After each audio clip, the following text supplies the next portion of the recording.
morning students. Today also discuss about the syllabus for second PUC history subject.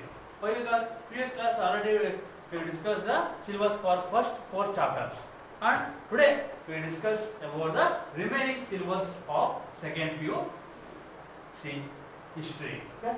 And history was classified into 4 parts.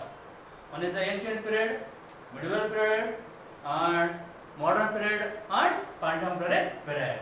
Now we discuss about the ancient period. It is the 4th chapter of second PU syllabus. ವಿದ್ಯಾರ್ಥಿಗಳೇ, ಇದನ್ನ ನಾವು ಇತಿಹಾಸದ ದ್ವಿತೀಯ PUC ಇರುವಂತಹ ಇತಿಹಾಸ ಅಧ್ಯಯನದಲ್ಲಿರುವಂತಹ ಪಠ್ಯ ವಿಷಯದ ಬಗ್ಗೆ ನಾವು ತಿಳ್ಕೊಳ್ಳೋಣ. ಮೊದಲಾಗಿ ನಾವು ಇತಿಹಾಸವನ್ನು 4 ಭಾಗಗಳ ವಿಂಗಡಣೆ ಮಾಡ್ತೀವಿ. ಒಂದು ಪ್ರಾಚೀನ ಭಾರತ ಇತಿಹಾಸ, ಎರಡನೇದು ಮಧ್ಯಕಾಲೀನ ಭಾರತ ಇತಿಹಾಸ, ಮೂರನೇದು ಆಧುನಿಕ ಭಾರತ ಇತಿಹಾಸ, ನಾಲ್ಕನೇದು ಸಮಕಾಲೀನ ಭಾರತದ ಇತಿಹಾಸ. ಈಗ ನಾವು ಮೊದಲಾಗಿ ಪ್ರಾಚೀನ ಭಾರತದ ಇತಿಹಾಸವನ್ನು ತಿಳ್ಕೊಳ್ಳೋಣ. ನಾವು ಲಾಸ್ಟ್ ಕ್ಲಾಸ್ ಅಲ್ಲಿ ನಾವು ಇತಿಹಾಸ ಅಧ್ಯಯನದ ಪಠ್ಯ ವಿಷಯವಾಗಿ ತಿಳ್ಕೊಳ್ಳಬೇಕಾದ್ರೆ 4ನೇ ಅಧ್ಯಾಯದವರೆಗೂ ಸಹ ತಿಳ್ಕೊಂಡಿದ್ವಿ.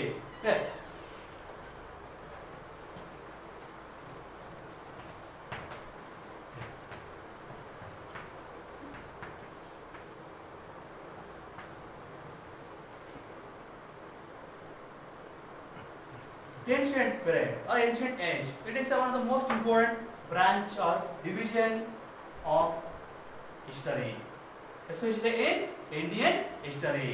In this chapter, we mainly discuss about the Aryans came to India, Vedic culture. Already, last class we discussed about the Vedic culture and Mauryas and rise of new religions. Today, we discuss about the Guptas.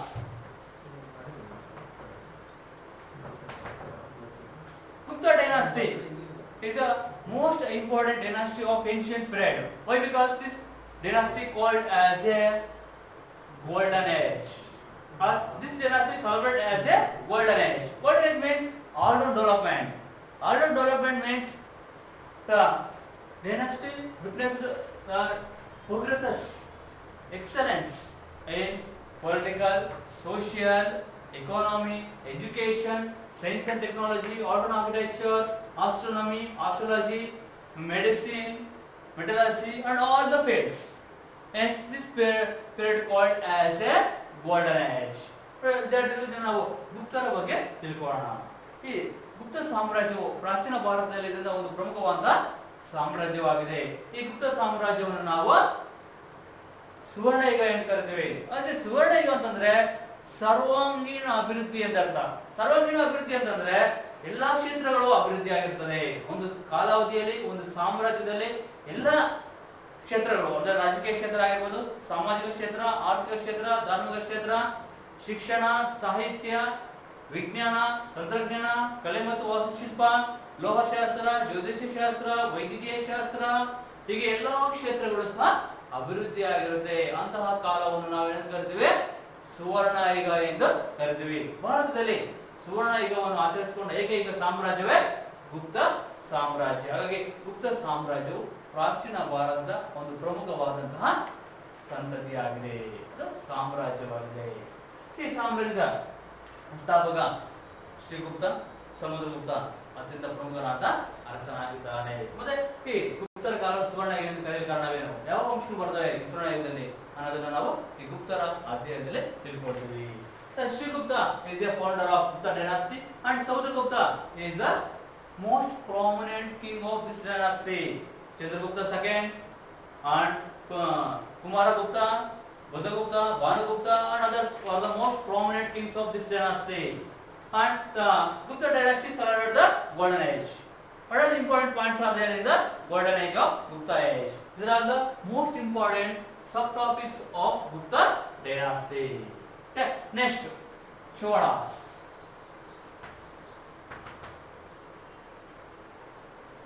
Cholas is another important dynasty of ancient period. Why? Because they were give most prominent importance to local government, like village panchayat or village assembly. Hence, Chola dynasty is the most important ancient dynasty. And Karikala Chola is the founder of this dynasty. And Rajaraja Chola, Rajendra Chola is the most important rulers of this dynasty. And Rajaraja Chola was constructed the Rajaraja Chola temple at Tanjavur. It is the most ancient temple of India.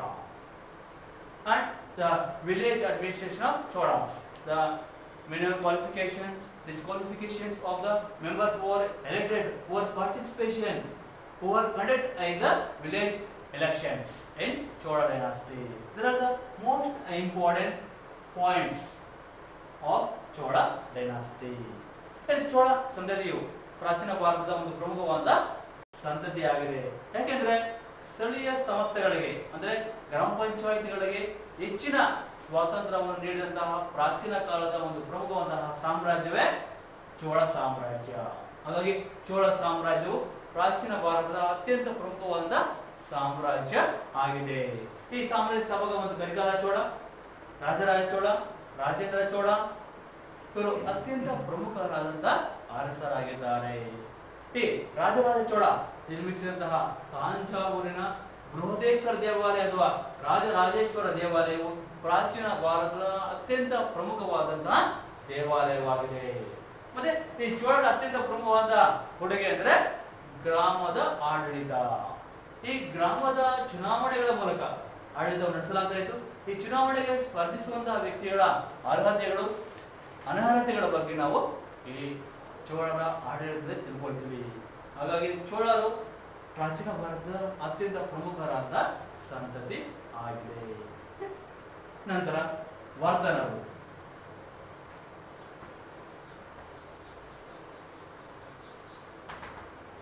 Vardhanas.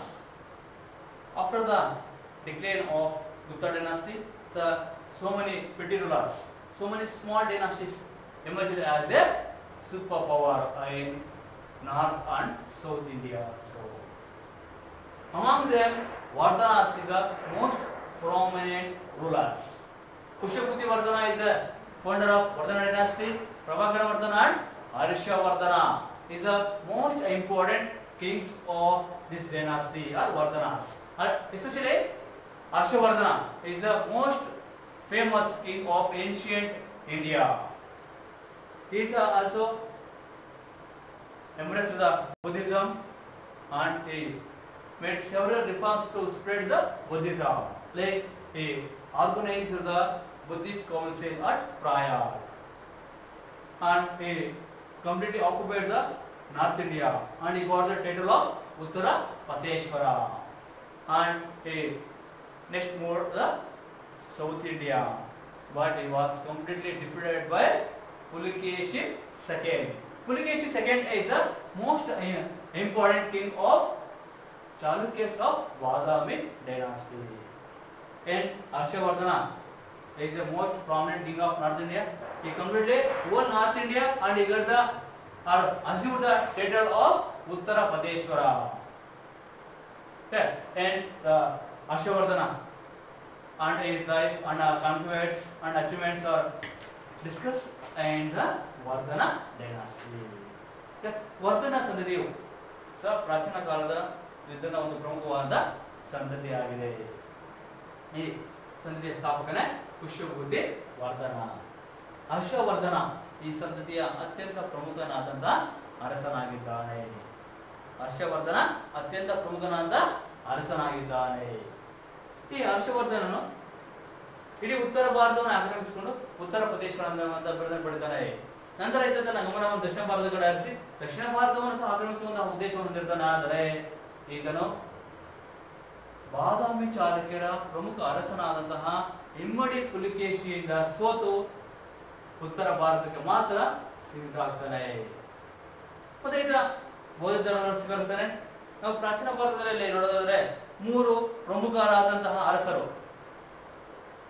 Hindu ಧರ್ಮದಿಂದ ಅಥವಾ ಬೇರೆ ಧರ್ಮದಿಂದ ಬೌದ್ಧ ಧರ್ಮವನ್ನು ಸ್ವೀಕರಿಸಿ ಬೌದ್ಧ ಧರ್ಮದ ಅಭಿವೃದ್ಧಿಗೆ ಪ್ರಚಾರಕ್ಕೆ ಅಗಣಿತವಾದಂತಹ ಪ್ರೋತ್ಸಾಹವನ್ನು ನೀಡಿರ್ತಾರೆ. ಅಂತಹ ಅರಸರುಗಳಂದ್ರೆ ಅಶೋಕ, ಕಾನಿಷ್ಕ ಮತ್ತೆ ಹರ್ಷವರ್ಧನ. ಈ 3 ಪ್ರಮುಖರಾದಂತಹ ಅರಸರು ಬೌದ್ಧ ಧರ್ಮದ ಪ್ರಚಾರಕ್ಕೆ ಅಗಣಿತವಾದಂತಹ ಪ್ರೋತ್ಸಾಹ ಸಹಾಯವನ್ನು ಮಾಡಿದ್ದಾರೆ. ಹಾಗೆ ಈ ಹರ್ಷವರ್ಧನ್ ಪ್ರಯಾಗಲ್ಲಿ ಧಾರ್ಮಿಕ ಸಮ್ಮೇಳನ ಏರ್ಪಡಿಸ್ತಾನೆ. ಇದು ಬೌದ್ಧ ಧರ್ಮದ ಪ್ರಚಾರಕ್ಕೆ ಹೆಚ್ಚು ಅನುಕೂಲಕರವಾಗಿದೆ. ಮತ್ತೆ ನಾಳಂದ ವಿಶ್ವವಿದ್ಯಾಲಯದಿಂದ ಪ್ರಗತಿಗೋಸ್ಕರವಾಗಿ ಸುಮಾರು 100 ಹಳ್ಳಿಗಳ ಒಂದು ದತ್ತಿಯನ್ನು ನೀಡಿರ್ತಾರೆ. ಹಾಗೆ ಈ ಹರ್ಷವರ್ಧನ ಸಾಧನೆಗಳು, ಅದನ್ನ ಆಡಳಿತ ಹೇಗಿದ್ದು, ಅದನ್ನ ಧಾರ್ಮಿಕ ಜೀವನ ಯಾವ ರೀತಿ ಆಯಿತು ಅನ್ನೋದನ್ನು ನಾವು ವರ್ಧನ ಸಂತತಿಯಲ್ಲೇ ತಿಳ್ಕೊಳ್ತೀವಿ. Next early Chalukyas.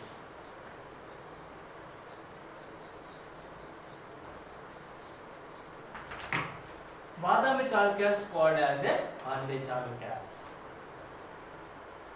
Jaisimha is the founder of Chalukyas of Badami.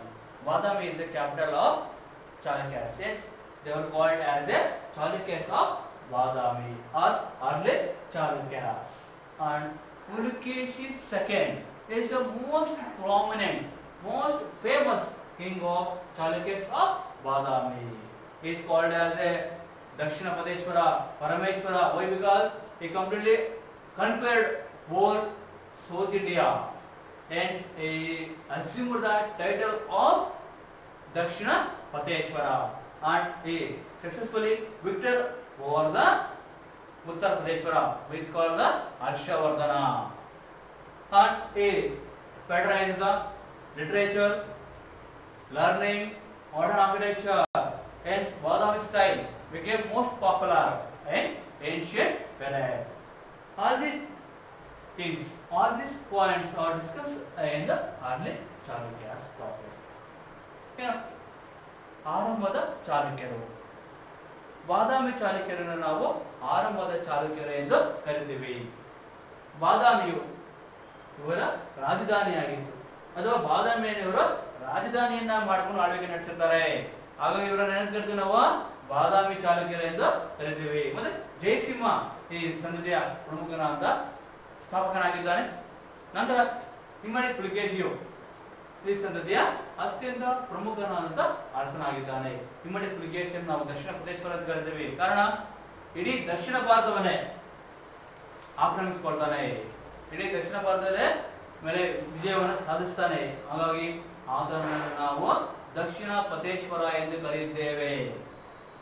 ನಂತರ ಈಗ ಉತ್ತರ ಪ್ರದೇಶವರ ಅಂತಹ ಹರ್ಷವರ್ಧನ ಮೇಲೆ ಯಶಸ್ವಿಯಾಗಿ ಜೀವನ ಗಳಿಸ್ತಾನೆ.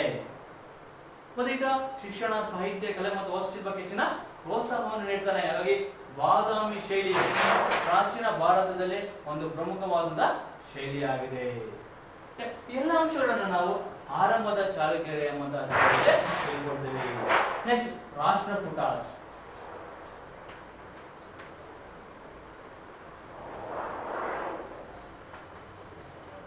ರಾಷ್ಟ್ರಕೂಟರು ದಂತಿದುರ್ಗ ಈ ರಾಷ್ಟ್ರಕೂಟ ಸಂತತಿಯ ಪ್ರಮುಖ ಸಂತತಿಯ ಸ್ಥಾಪಕನಾಗಿದ್ದಾನೆ.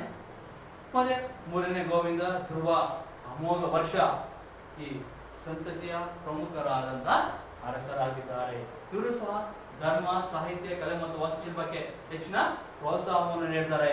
ಉದಾಹರಣೆಗೆ ಒಂದನೇ ಕೃಷ್ಣ ಎಲ್ಲೋರಾದಲ್ಲಿ ಕೈಲಾಸನಾಥ ದೇವಾಲಯ ನಿರ್ಮಿಸ್ತಾನೆ. ಇದು ಅತ್ಯಂತ ಪ್ರಸಿದ್ಧವಾದಂತಹ ಅಥವಾ ಐತಿಹಾಸಿಕವಾಗಿ ಮಹತ್ವವನ್ನು ಪಡೆದಂತಹ ದೇವಾಲಯವಾಗಿದೆ. ಹೀಗಾಗಿ ಈ ರಾಷ್ಟ್ರಕೂಟರ ಸಾಂಸ್ಕೃತಿಕ ಕೊಡುಗೆಗಳು ಅತ್ಯಂತ ಪ್ರಮುಖವಾದ ವಿಷಯವಾಗಿದೆ. The Rajput dynasty is one of the most important dynasty in Karnataka. Dantidurga is the founder of Rajput dynasty. Dhruva, Govinda III and Amogha Varsha were most famous rulers of Rajput dynasty. And Amogha Varsha gave a great contribution in the fields of religion, literature, modern architecture and other fields. Krishna first is another important king of Rajput dynasty. He constructed the Kailasnatha temple at Ellora. It is a world famous temple of Rashtrakutas. And in this topic we mainly discuss about the political history and cultural contribution of Rashtrakuta dynasty. Okay? And last one is later Chalukyas.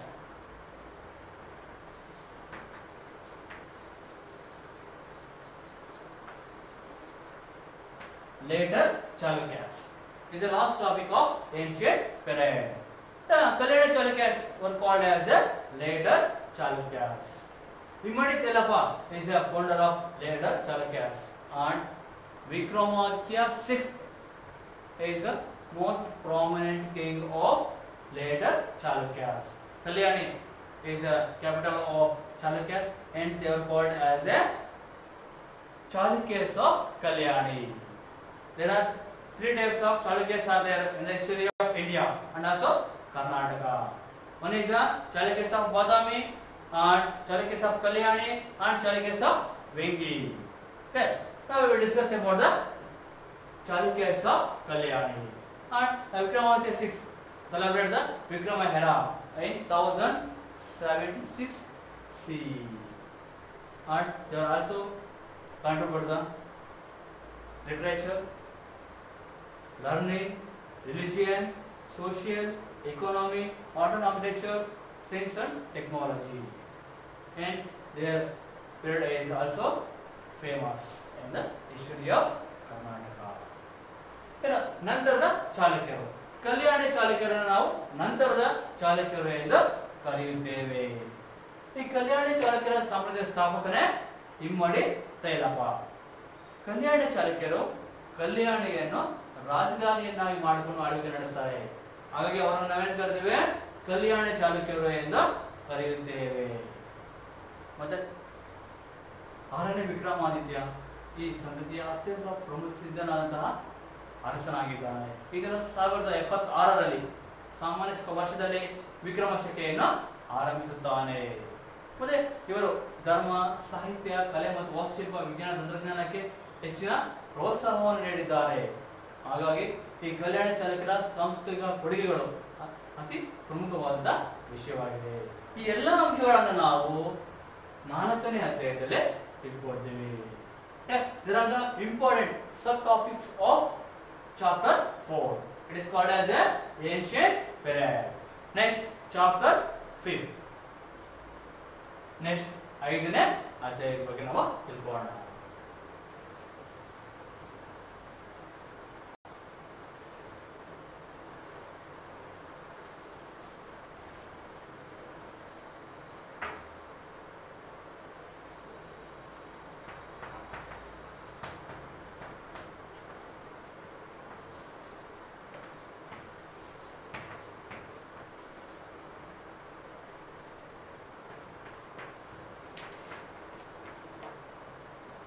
The 5th chapter is medieval period or medieval age.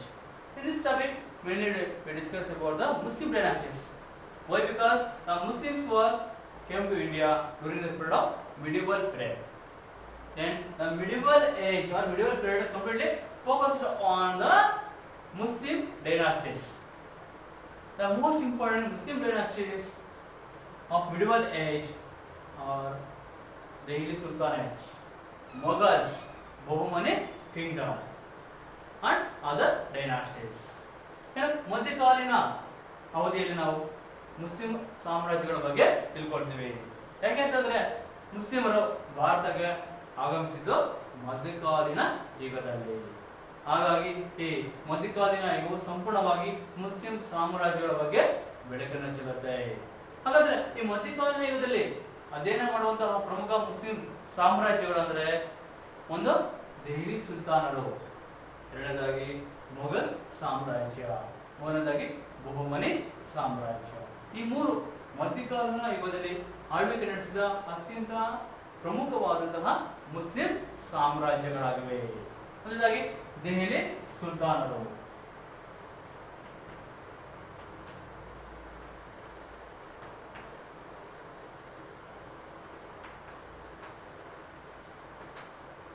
Delhi Sultanates. Delhi Sultanates is the first Muslim dynasty in India. It is established by Qutbuddin Aibak. Qutbuddin Aibak is a famous servant or slave of Ghori Muhammad. After the death of Ghori Muhammad, Qutbuddin Aibak became the ruler of the Muslim dynasties. Which places was conquered by Ghori Muhammad. It is completely ruled by Qutbuddin Aibak. Hence, Qutbuddin Aibak established the Delhi Sultanates. There are 5 sub-dynasties are ruled in this dynasty. There are Sayyid dynasty, Khilji dynasty, Tughlaq dynasty, Sayyid dynasty, and Lodi dynasty. This dynasty ruled for long time, for 10 to 1526 CE, around 3 centuries, are ruled by Delhi Sultanates in India. And mainly we discussed about the Alauddin Khilji and Muhammad bin Tughlaq. Alauddin Khilji is a famous king of Khilji dynasty. He conquered whole India. He wanted to conquer whole world, but he conquered whole India. Hence, he is called as a second Alexander. He wanted to conquer whole India, but he conquered completely whole India. Hence, he called as a second Alexander. And Muhammad bin Tughlaq is a famous king of Tughlaq dynasty. He made several reforms. He took several administrative reforms, but these reforms is well, but finally these reforms was completely failed. Hence, he is called as a mixture of opposites. The plans are well, but the implementation is the problem. To failure is all the plans. Hence, he is called as a mixture of opposites. Okay. And the administrative system of Delhi Sultanates. The central government, state government or provincial government, and religion, literature, architecture are the most important things in the Delhi Sultanates. These points are discussed in the Delhi Sultanate chapter. Delhi Sultanate ಮಧ್ಯಕಾಲೀನ ಯುಗದಲ್ಲಿ ಮೊದಲ ಬಾರಿಗೆ ಭಾರತದಲ್ಲಿ ಸ್ಥಾಪನೆಯಾದ ಮೊದಲ Muslim ಸಾಮ್ರಾಜ್ಯವಾಗಿದೆ. ಈ ಸಾಮ್ರಾಜ್ಯ ಸ್ಥಾಪಕನೇ ಕುತುಬುದ್ದೀನ್ ಐಬಕ್. ಈತನು ಮೊಹಮ್ಮದ್ ಗೋರಿಯ ಸೇವಕನಾಗಿರ್ತಾನೆ. ಮೊಹಮ್ಮದ್ ಗೋರಿ ಮಾಡಿದ ನಂತರ ಆತ ಜಯಿಸಿದಂತಹ ಭಾರತದ ಸಾಮ್ರಾಜ್ಯಗಳನ್ನು ಈತ ನೋಡಿಕೊಳ್ತಾನೆ ಎಂದು ಮೇಲ್ವಿಚಾರಣೆ ಮಾಡ್ತಾ ಇರ್ತಾನೆ. ಹಾಗಾಗಿ 1206ರಲ್ಲಿ ದೆಹಲಿ ಸುಲ್ತಾನ ಸಾಮ್ರಾಜ್ಯವನ್ನು ಸ್ಥಾಪನೆ ಮಾಡ್ತಾನೆ. ಈ ಸಂದರ್ಭದಲ್ಲಿ ಒಟ್ಟು 5 ಸಂತತಿಗಳು ಆಳ್ವಿಕೆ ನಡೆಸ್ತವೆ.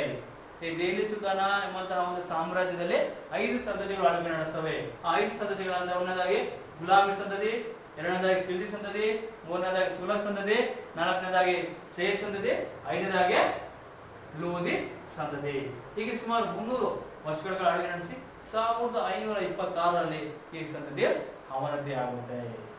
ಈ ಸಂತತಿಯಲ್ಲಿ ಆಳ್ವಿಕೆ ನಡೆಸಿದ ಅತ್ಯಂತ ಪ್ರಮುಖ ಸುಲ್ತಾನರುಗಳು ಅಂದ್ರೆ ಅಲ್ಲಾವುದ್ದೀನ್ ಖಿಲ್ಜಿ.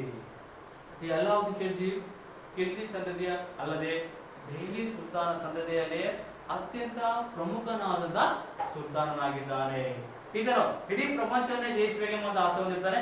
ಆದ್ರೆ ಈಗ ಇಡೀ ಭಾರತವನ್ನೇ ಜಯಗಳಿಸ್ತಾನೆ. ಇಡೀ ಭಾರತವನ್ನ ತನ್ನ ಅಧೀನಕ್ಕೆ ತೆಗೆದುಕೊಳ್ತಾನೆ. ಹಾಗಾಗಿ ಇದನ್ನು ತನ್ನನ್ನು ತಾನೇ ಎರಡನೇ ಅಲೆಕ್ಸಾಂಡರ್ ಅಥವಾ ದ್ವಿತೀಯ ಅಲೆಕ್ಸಾಂಡರ್ ಎಂದು ಕರೆದುಕೊಂಡಿದ್ದಾನೆ. ಇದು ಹಲವಾರು ಸುಧಾರಣೆ ತರ್ತಾನೆ. ಅದರಲ್ಲಿ ಮಾರುಕಟ್ಟೆ ಸುಧಾರಣೆ ಆಗಿರ್ಬೋದು, ಆರ್ಥಿಕ ಸುಧಾರಣೆ ಆಗಿರ್ಬೋದು, ಸೈನಿಕ ಸುಧಾರಣೆ ಆಗಿರ್ಬೋದು, ಭೂಕಂದಾಯ ಆಗಿರ್ಬೋದು, ಹೀಗೆ ಹಲವಾರು ಕಠಿಣ ಕಾನೂನುಗಳು, ಕಠಿಣ ಶಿಕ್ಷೆಗಳನ್ನು ಜಾರಿಗೆ ತರ್ತಾನೆ. ಮತ್ತೆ ಇದನ್ನ ಸಂತತಿಯ ನಂತರ ತುಘಲಕ್ ಸಂತತಿಯ ಮೊಹಮ್ಮದ್ ಬಿನ್ ತುಘಲಕ್ ಆಳ್ವಿಕೆ ನಡೆಸ್ತಾನೆ. ಈ ಮೊಹಮ್ಮದ್ ಬಿನ್ ತುಘಲಕ್ ಸಹ ಅತ್ಯಂತ ಪ್ರಜ್ಞಾವಂತ, ವಿದ್ವಾಂಸ ಆದಂತಹ ಒಬ್ಬ ಸುಲ್ತಾನನಾಗಿದ್ದಾನೆ. ಇದರ ಜಾರಿಗೆ ತಂದಂತಹ ಎಲ್ಲ ಯೋಜನೆಗಳು ಸಹ ಸೂಕ್ತವಾದದ್ದು, ಸಹಾಯಕವಾದದ್ದು.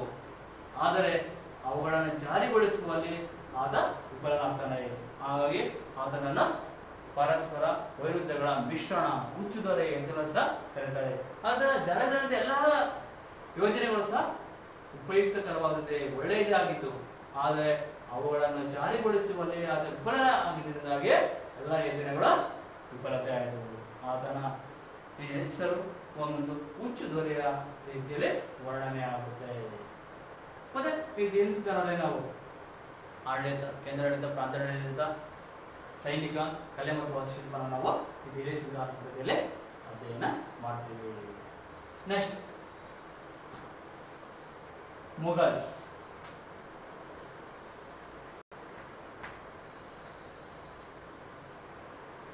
Babur is the most important ruler of Turks. He completely defeated the Ibrahim Lodi. Ibrahim Lodi is the last king of Delhi Sultanates in the battle of first Panipat in 1526. Hence, Babur established the Mughal dynasty. Humayun, Akbar, Jahangir, Shah Jahan, Aurangzeb were famous kings or sultanates of Mughal dynasty. In our syllabus, we will discuss about the achievements of Akbar. Akbar was born at Amarkote in 1542 CE, and Humayun and Amida Banu Begum were his parents, and he celebrated his coronation ceremony, and he made several achievements in military department and also administrative reforms or department. And he completely defeated the Hemu in the battle of second Panipat, and he defeated the queen of Gondwana, and he completely occupied the Kabul, Kashmir, Bengal, Bihar, Orissa, Gujarat, and other provinces. And the memory of the victor of Gujarat, he considered the Fatehpur Sikri. Hence, Fatehpur Sikri is the another capital of Akbar. Agra and Fatehpur Sikri are the two capitals of Mughal Empire. And Akbar made several reforms in administration system, introduced the Mansabdari system, Japti system, Bandobast system, and religion, and he established a new religion which is called the Din Ilahi. And then literature, he patronized the great scholars like Abdul Fazal, Abdul Faizi, and others. And also he considered many monuments. There are the most important achievements of Mughals of Akbar. Okay, the achievements of Akbar are discussed in Mughal chapter. And Mughal ದಕ್ಷಿಣ ಭಾರತದಲ್ಲಿ ಆಡಳಿತ ನಡೆಸಿದ ಮತ್ತೊಬ್ಬ ಪ್ರಮುಖರಾದ Muslim ಸಾಮ್ರಾಜ್ಯವಾಗಿದೆ. ಈ ಮುಘಲ್ ಸಾಮ್ರಾಜ್ಯದ ಸ್ಥಾಪಕನೇ ಬಾಬರ್. ಬಾಬರನು ಮೊದಲ ಪಾನಿಪಟ್ ಕದನದಲ್ಲಿ ಇಬ್ರಾಹಿಂ ಲೋದಿ ದೆಹಲಿ ಸುಲ್ತಾನನ ಕೊನೆಯ ದೊರೆಯಾದ ಇಬ್ರಾಹಿಂ ಲೋದಿಯನ್ನು ಸೋಲಿಸಿ 1526ರಲ್ಲಿ ಮುಘಲ್ ಸಾಮ್ರಾಜ್ಯವನ್ನು ಸ್ಥಾಪನೆ ಮಾಡ್ತಾನೆ.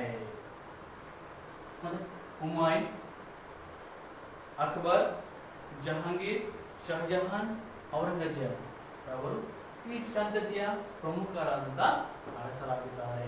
ನಾವು ನಮ್ಮ ತೃತೀಯ PUC ಪಠ್ಯವಿಷಯದಲ್ಲಿ ಅಕ್ಬರ್ನ ಸಾಧನೆಗಳನ್ನ ತಿಳ್ಕೊಳ್ತೀವಿ. ಅಕ್ಬರ್ ಹುಮಾಯೂನ್ ಅಮ್ಮನ ಬಾನುಬೇಗಂನ ಮಗನಾಗಿ 1542ರಲ್ಲಿ ಅಮರ್ಪುರ ಜನಿಸ್ತಾನೆ. ಇದರ ಸೈನಿಕ ಮತ್ತು ಆಡಳಿತದಲ್ಲಿ ಅಪಾರವಾದ ಸಾಧನೆ ಮಾಡ್ತಾನೆ. ಇದು ಎರಡನೇ ಪಾನಿಪಟ್ ಕದನ ಜಯಗಳಿಸ್ತಾನೆ, ಯಮವನ್ನು ಸೋಲಿಸ್ತಾನೆ, ಗೊಂಡವಾನ ದುರ್ಗಾವತಿಯನ್ನು ಸೋಲಿಸ್ತಾನೆ. ಇದು ಗುಜರಾತ್, ಕಾಶ್ಮೀರ, ಕಾಬೂಲ್, ಬಿಹಾರ, ಬಂಗಾಳ, ಒರಿಸ್ಸಾ ಮೊದಲಾದಂತಹ ಪ್ರಾಂತ್ಯಗಳನ್ನ ವಶಪಡಿಸಿಕೊಳ್ತಾನೆ. ಮತ್ತೆ ಇದು ಆಡಳಿತದ ಹಲವಾರು ಸುಧಾರಣೆ ತರ್ತಾನೆ. ಅತ್ಯಂತ ಪ್ರಮುಖವಾದ ಸುಧಾರಣೆಗಳಂದ್ರೆ ಮನ್ಸಬ್ದಾರಿ ಪದ್ಧತಿ ಜಾರಿಗೆ ತರ್ತಾನೆ, ಜಪ್ತಿ ಪದ್ಧತಿ ಜಾರಿಗೆ ತರ್ತಾನೆ. ನೆಕ್ಸ್ಟ್ ಈಗ ಧರ್ಮ, ಕಲೆ ಮತ್ತು ವಾಸ್ತುಶಿಲ್ಪ, ವಿಜ್ಞಾನ ಕ್ಷೇತ್ರದಲ್ಲಿ ಅಪಾರವಾದಂತಹ ಕೊಡುಗೆಯನ್ನು ಸಲ್ಲಿಸಿದ್ದಾನೆ. ಹಾಗಾಗಿ ಈ ಅಕ್ಬರ್ನ ಸಲಹೆಯನ್ನು ನಾವು ಈ ಅಧ್ಯಾಯದಲ್ಲಿ ತಿಳ್ಕೊಳ್ತೀವಿ. ನೆಕ್ಸ್ಟ್ ಮರಾಠರು. ದಕ್ಷಿಣ ಭಾರತದಲ್ಲಿ ನಮ್ಮ ಅಧಿಕಾರ ಯುಗದಲ್ಲಿ ಸ್ಥಾಪನೆಯಾದ ಪ್ರಮುಖವಾದ ಹಿಂದೂ ಸಾಮ್ರಾಜ್ಯವೇ ಮರಾಠ ಸಾಮ್ರಾಜ್ಯ. ಈ ಮರಾಠ ಸಾಮ್ರಾಜ್ಯದ ಸ್ಥಾಪಕನೇ ಶಿವಾಜಿ. ಈ ಅಧ್ಯಯನದಲ್ಲಿ ನಾವು ಶಿವಾಜಿಯ ಸಾಧನೆಗಳ ಬಗ್ಗೆ ಅದರ ಆಡಳಿತದ ಬಗ್ಗೆ ತಿಳ್ಕೊಳ್ತೀವಿ. The Maratha dynasty is one of the most important Hindu dynasty was established in medieval period. The main aim of this dynasty is protect the Hindu religion and Hindu culture from the Muslim invaders. And Shivaji is the founder of Maratha dynasty. And in this topic we mainly discuss about the achievements of Shivaji and administrative system of Shivaji. And next Vijayanagara Empire.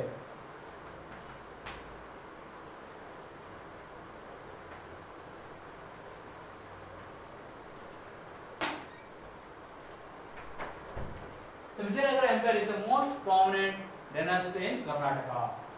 Harihara and Bukka are the founders of this dynasty, and Krishnadeva is the most prominent king of Vijayanagara Empire. During this period, gold, pearls, diamonds are sold in markets, either side of roads, and it shows the richnesses, economic development of Vijayanagara Empire during the Krishnadeva period. And administrative system and cultural contribution of Vijayanagara Empire, and the foreign accounts, and then disintegration of Vijayanagara Empire are mainly discussed in this chapter. Vijayanagara ಸಾಮ್ರಾಜ್ಯವು ಕರ್ನಾಟಕದಲ್ಲಿ ಸ್ಥಾಪನೆಯಾದ ಒಂದು ಪ್ರಮುಖವಾದ ಸಾಮ್ರಾಜ್ಯವಾಗಿದೆ. ಹರಿಹರ ಮತ್ತು ಬುಕ್ಕರು ಈ ಸಂತತಿಯ ಸ್ಥಾಪಕರಾಗಿದ್ದಾರೆ. ಮತ್ತೆ ಕೃಷ್ಣದೇವರಾಯ ಈ ವಿಜಯನಗರ ಸಾಮ್ರಾಜ್ಯದ ಪ್ರಮುಖನಾದ ಅರಸನಾಗಿದ್ದಾನೆ. ಇದರ ಕಾಲದಲ್ಲಿ ಆರ್ಥಿಕ ಸ್ಥಿತಿ ಎಷ್ಟು ಮಟ್ಟಿಗೆ ಇತ್ತು ಅಂದ್ರೆ, ಚಿನ್ನ, ಬೆಳ್ಳಿ, ಮುತ್ತು ರತ್ನಗಳನ್ನು ಮಾರುಕಟ್ಟೆಯಲ್ಲಿ, ಬೀದಿಗಳಲ್ಲಿ ವ್ಯಾಪಾರ ಮಾಡ್ತಾ ಇದ್ರು. ನಮಗೆ ಗೊತ್ತಾಗುತ್ತೆ ಅಂದ್ರೆ ವಿಜಯನಗರ ಸಾಮ್ರಾಜ್ಯವು ಕೃಷ್ಣದೇವರಾಯನ ಕಾಲಾವಧಿಯಲ್ಲಿ ಅತ್ಯಂತ ಆರ್ಥಿಕವಾಗಿ ಅಭಿವೃದ್ಧಿ ಆಗಿದ್ದೆಂಬುದು ನಮಗೆ ತಿಳಿಯುತ್ತೆ. ಮತ್ತೆ ಈ ಅಧ್ಯಾಯದಲ್ಲಿ ನಾವು ವಿಜಯನಗರ ಸಾಮ್ರಾಜ್ಯದ ಆಡಳಿತ, ಸಾಂಸ್ಕೃತಿಕ ಕೊಡುಗೆಗಳು, ವಿಜಯನಗರ ಸಾಮ್ರಾಜ್ಯದ ವಿದೇಶಿಯರ ಬಗ್ಗೆ, ಮತ್ತೆ ವಿಜಯನಗರ ಸಾಮ್ರಾಜ್ಯದ ನಂತರ ಅಂತಹ ವಿಘಟನೆಯ ಬಗ್ಗೆ ತಿಳ್ಕೊಳ್ತೀವಿ. ಮತ್ತೆ ತಾಳೆಕೋಟೆ ಕದನ ಸಹ ಒಂದು ಪ್ರಮುಖವಾದ ಕದನ ಆಗಿದೆ. ನೆಕ್ಸ್ಟ್ ಬಹಮನಿ ಸಾಮ್ರಾಜ್ಯ.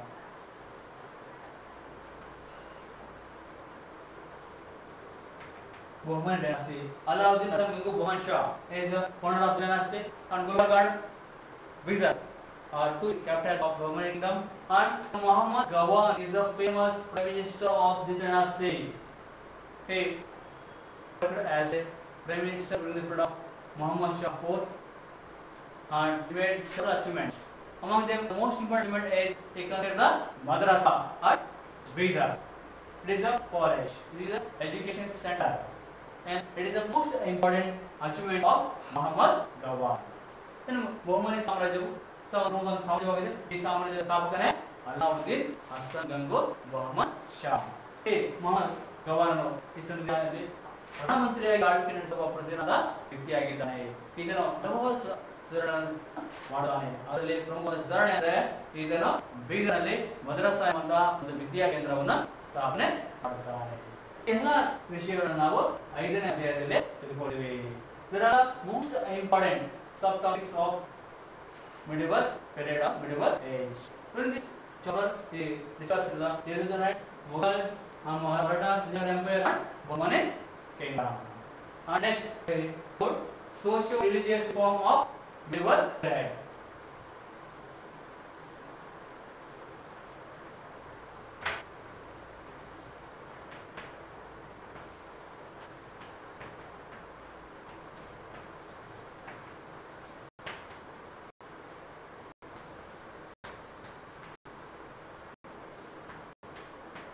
Socio-religious reform movement. This is a 6th chapter. In this chapter, we will discuss about the Shankaracharya, Madhvacharya, Ramanujacharya, Basavana, Kabir, Guru Nanak, and their life and teachings. ಈ 4ನೇ ಅಧ್ಯಾಯವು ಸಮಾಜ ಮತ್ತು ಧಾರ್ಮಿಕ ಕರಣ ಚಳವಳಿಯಾಗಿದೆ. ಈ ಅಧ್ಯಾಯದಲ್ಲಿ ನಾವು ಶಂಕರಾಚಾರ್ಯ, ಮಧ್ವಾಚಾರ್ಯ, ರಾಮಾನುಜಾಚಾರ್ಯ, ಬಸವಣ್ಣ, ಗುರುನಾನಕ್, ಕಬೀರ್ ಮೊದಲಾದ ಭಕ್ತಿ ಪಂಥ ಮತ್ತು ಆಚಾರ್ಯರ ಜೀವನ ಚರಿತ್ರೆ ಮತ್ತೆ ಅವರ ಬೋಧನೆಗಳು, ಅವರ ಸುಧಾರಣೆಗಳನ್ನು ನಾವು ತಿಳ್ಕೊಳ್ತೀವಿ. ಮತ್ತೆ 7ನೇ ಅಧ್ಯಾಯ ಬಂದು ಮಾಡರ್ನ್ ಏಜ್.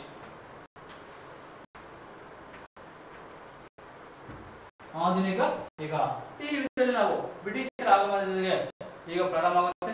ಬ್ರಿಟಿಷರ ಆಗಮನ, ಭಾರತದ ಪ್ರಥಮ ಸ್ವಾತಂತ್ರ್ಯ ಸಂಗ್ರಾಮ, ಮತ್ತೆ ಬ್ರಿಟಿಷರ ಆಳ್ವಿಕೆಯಿಂದಾಗಿ ಭಾರತದ ಆರ್ಥಿಕ ಬ್ರಿಟಿಷರ ಮೇಲಾದ ಪ್ರಭಾವದ ಬಗ್ಗೆ, ಮತ್ತೆ ಸಾಮಾಜಿಕ ಸುಧಾರಕರಾದ ರಾಜಾ ರಾಮಮೋಹನ್ ರಾಯ್, ಸ್ವಾಮಿ ವಿವೇಕಾನಂದ, ಬಾಲಗಂಗಾಧರ ತಿಲಕ್ ಮೊದಲಾದರ ಬಗ್ಗೆ ನಾವು ತಿಳ್ಕೊಳ್ತೀವಿ.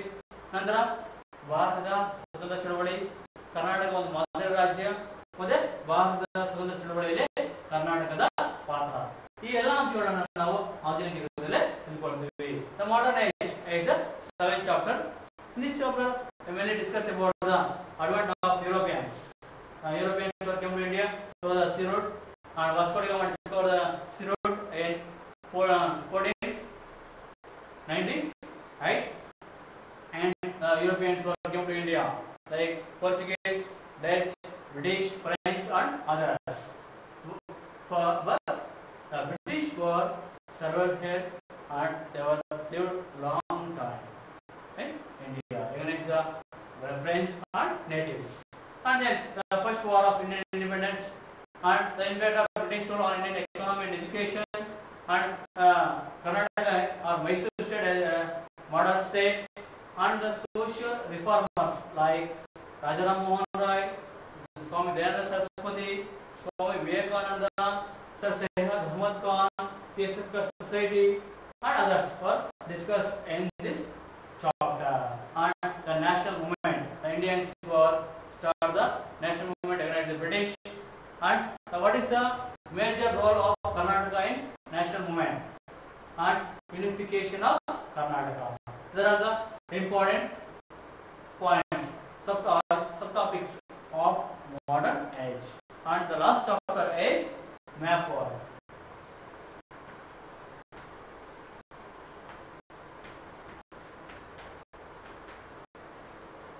There are 20 historical places are there in your textbook, and map will provide.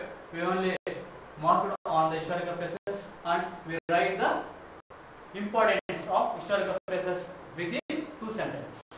It is the most important scoring area of the question paper. We marked only 5 places among the 20 places, and we write the historical importance within the 2 sentences, each marking historical places. It is completely related to Indian history. ಕೊನೆಯದೇ ಒಂದು ನಕ್ಷಾ ಕಾರ್ಯ. ಈ ನಕ್ಷಾ ಕಾರ್ಯವು ಪರೀಕ್ಷೆಯಲ್ಲಿ ಸುಲಭವಾಗಿ 10 ಅಂಕಗಳಿಗೆ 10 ಅಂಕವನ್ನು ಪಡೆಯುವಂತಹ ಒಂದು ಮಾರ್ಗ ಆಗಿದೆ. ಇದರಲ್ಲಿ ನಾವು ಸುಮಾರು 20 ಐತಿಹಾಸಿಕ ಸ್ಥಳಗಳಿರ್ತವೆ. ಅದು ಭಾರತದ ಐತಿಹಾಸಿಕ ಸ್ಥಳಗಳಾಗಿದ್ದಾವೆ. ಈ 20 ಐತಿಹಾಸಿಕ ಸ್ಥಳಗಳನ್ನು ಗುರುತಿಸಿ ಅವುಗಳ ಮಹತ್ವವನ್ನು 2 ವಾಕ್ಯದಲ್ಲಿ ಬರೆಯಬೇಕಾಗುತ್ತೆ. ಮಾರ್ಕ್ ಮಾಡೋದಕ್ಕೆ 1 ಮಾರ್ಕ್ ಆಗುತ್ತೆ, ಬರೆಯೋದಕ್ಕೆ 2 ಮಾರ್ಕ್ ಆಗುತ್ತೆ. ಹೀಗಾಗಿ ಈ ನಕ್ಷಾ ಕಾರ್ಯವು ಸುಲಭವಾಗಿ ನಾವು ಪರೀಕ್ಷೆಯಲ್ಲಿ ಅಂಕ ಗಳಿಸುವಂತಹ ಒಂದು ಹಂತವಾಗಿದೆ. ಇದೆಲ್ಲ ನಾವು ದ್ವಿತೀಯ PUCಯಲ್ಲಿ ಇತಿಹಾಸದ ಅಧ್ಯಯನ ಮಾಡುವಂತಹ ಅಧ್ಯಾಯಗಳಾಗಿವೆ. ನಾವು ನೆಕ್ಸ್ಟ್ ಕ್ಲಾಸಲ್ಲಿ ಫಸ್ಟ್ ಮೊದಲನ ಅಧ್ಯಾಯವನ್ನು ತಿಳ್ಕೊಳ್ಳೋಣ. And there are the important lessons of second PU history subject. And later classes we discuss about the chapter first.